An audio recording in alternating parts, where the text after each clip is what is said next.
देखिए हीर एक्सप्रेस 12 सितंबर से आपके नजदीकी सिनेमा घरों में। न्यूयॉर्क में एस जयशंकर और मार्को रूबियो के बीच बैठक। H-1B वीजा और टैरिफ से बढ़े तनाव के दौरान मुलाकात। रूबियो बोले, अमेरिका के लिए भारत महत्वपूर्ण।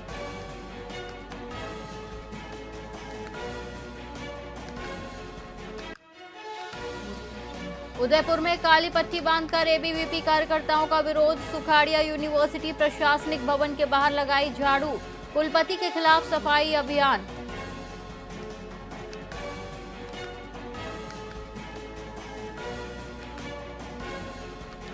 बिना हेलमेट माता का आशीर्वाद लेने पहुंचे मंत्री जी। आईएएस अफसर का सिंगिंग टैलेंट। संचौर में विकास की फिसलनी रफ्तार।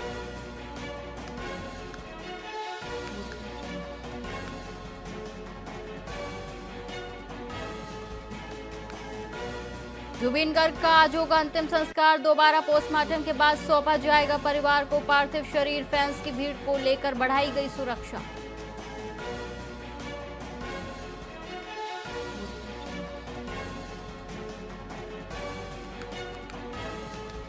शारदीय नवरात्रि का आज दूसरा दिन। सुबह से ही मंदिरों में लगा भक्तों का तांता। मां ब्रह्मचारिणी की पूजा अर्चना कर रहे हैं लोग।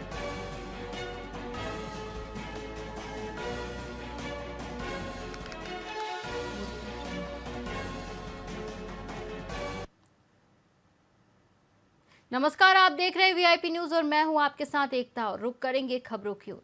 वैश्य समाज ने महाराजा अग्रसेन की जयंती बड़े उत्साह और हर्षोल्लास के साथ मनाई।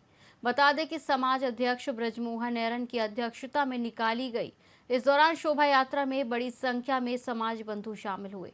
शोभा यात्रा में राधा कृष्ण और शिव पार्वती की झांकियां खास आकर्षण रही। साथ ही स्थानीय व्यापारियों और ग्रामीणों ने पुष्प वर्षा कर स्वागत किया। क्षेत्रीय विधायक देवी सिंह ने भी शोभा यात्रा में भाग लेकर शुभकामनाएं दी।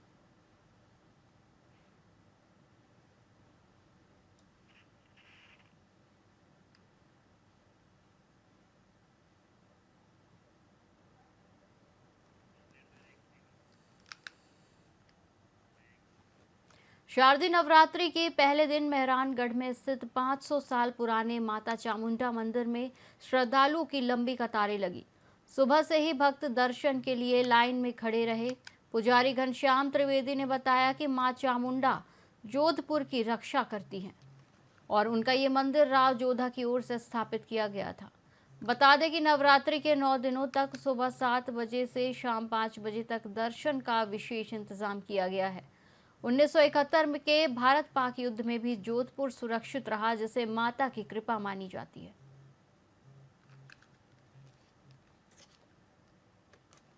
प्रतिपदा तिथि है। आज से नवरात्रा प्रारंभ हो रही है।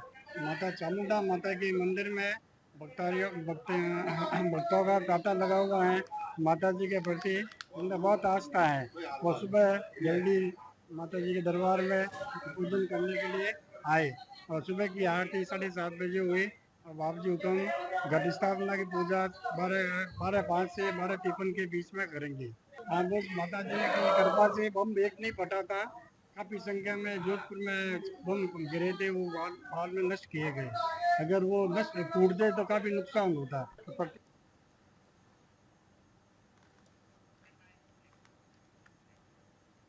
उत्तर पश्चिम रेलवे के मंडल रेल प्रबंधक अनुराग त्रिपाठी ने पाली मारवाड़ स्टेशन का निरीक्षण कर आवश्यक दिशा निर्देश दिए। उन्होंने बताया कि 95 करोड़ रुपए की लागत से स्टेशन का पुनर्विकास किया जाएगा, जिसमें उच्च स्तरीय यात्री सुविधाएं विकसित की जाएंगी।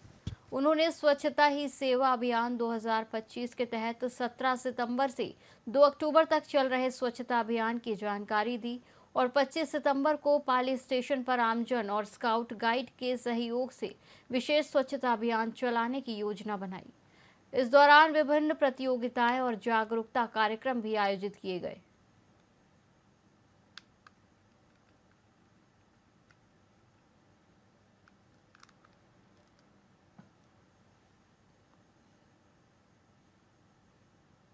सबको ये पता होगा कि जोधपुर से दिल्ली की वंदे भारत एक्सप्रेस का इनागुरेशन 25 को माननीय प्रधानमंत्री जी के कार्यक्रमों द्वारा होगा।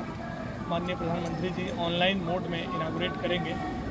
उन चीज़ों को लेकर के और भी जो गतिविधियां हैं रेलवे से रिलेटेड, उनका भी बहुत सारा विशद और विस्तृत निरीक्षण हम लोग कर रहे हैं। पाली एक महत्वपूर्ण स्टेशन है जिसे स्टेशन डेवलपमेंट में शामिल किया गया है। 95 करोड़ का प्रोजेक्ट यहाँ पर सैंक्शनड है और बहुत जल्दी हम कुछ ही दिनों में टेंडर निकालने वाले हैं। तो एक तो इंस्पेक्शन का मुख्य उद्देश्य ये भी है कि जो हमारा स्टेशन बिल्डिंग बनेगी, फैसिलिटीज़ बनेंगी, उनका आकलन करना, उनका निरीक्षण करना, उनको फाइनलाइज करना। सबको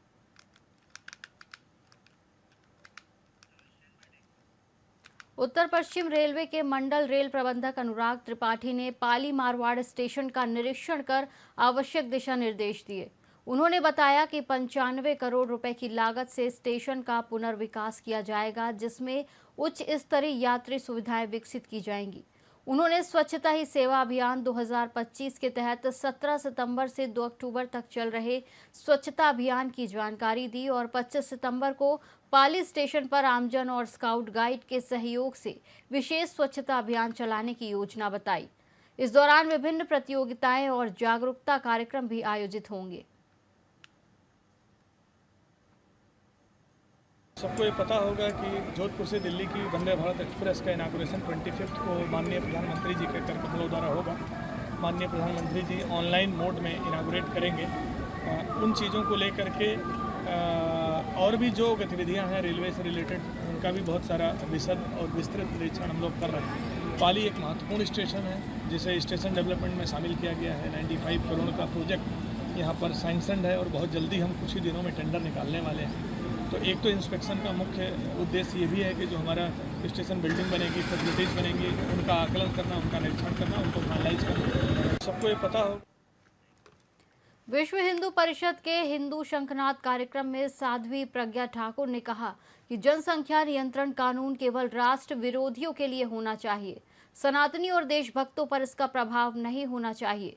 उन्होंने हिंदुओं से कहा कि वो 4 बच्चे पैदा करें जिनमें से एक देश सेवा, एक संत सेवा, एक माता पिता की सेवा कर सके और एक बेटी रानी लक्ष्मीबाई या पद्मावती जैसी हो। कार्यक्रम में नशा मुक्ति, धर्मांतरण, लव जिहाद, परिवार नियोजन सहित कई सामाजिक मुद्दों पर संकल्प लिए गए। साध्वी ने अपने अनुभवों का उल्लेख करते हुए कहा कि वो सनातन धर्म की रक्षा के लिए सदैव तैयार है और भाजपा सरकार के विरोध के बावजूद मजबूती से खड़ी है।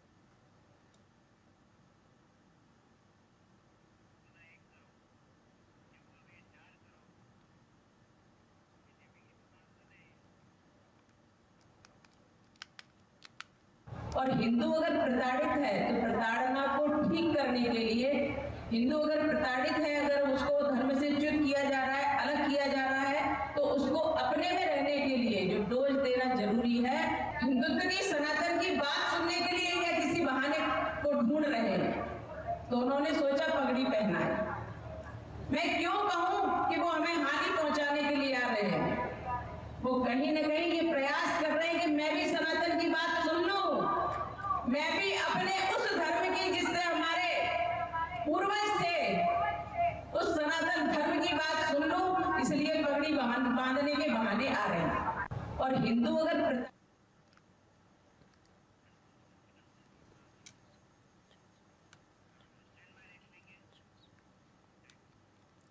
राजगढ़ में 5149वीं महाराज अग्रसेन जयंती पर निकाली गई शोभा यात्रा के दौरान अघोरी झांकी के ट्रैक्टर में अचानक आग लग गई। ग्रामीणों की तत्परता से समय रहते आग पर काबू पा लिया गया और कोई जनहानि नहीं हुई। शोभा यात्रा में भालू, श्री राम, राधा कृष्ण की झांकियां भी शामिल थी। यात्रा कस्बे के प्रमुख मार्गों से होते हुए अग्रवाल धर्मशाला तक पहुंची।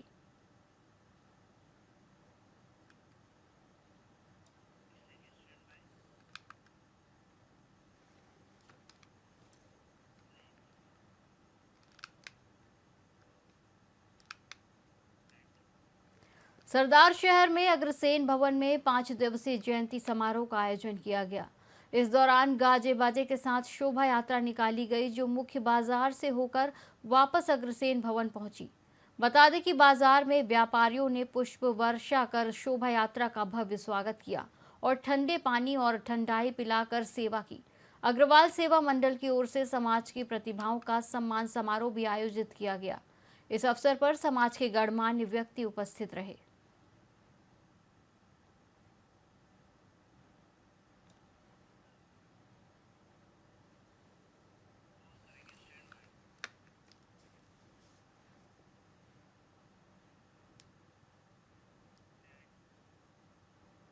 इस बुलेटिन में फिलहाल इतना ही। आप देखते रहिए VIP न्यूज़। नमस्कार।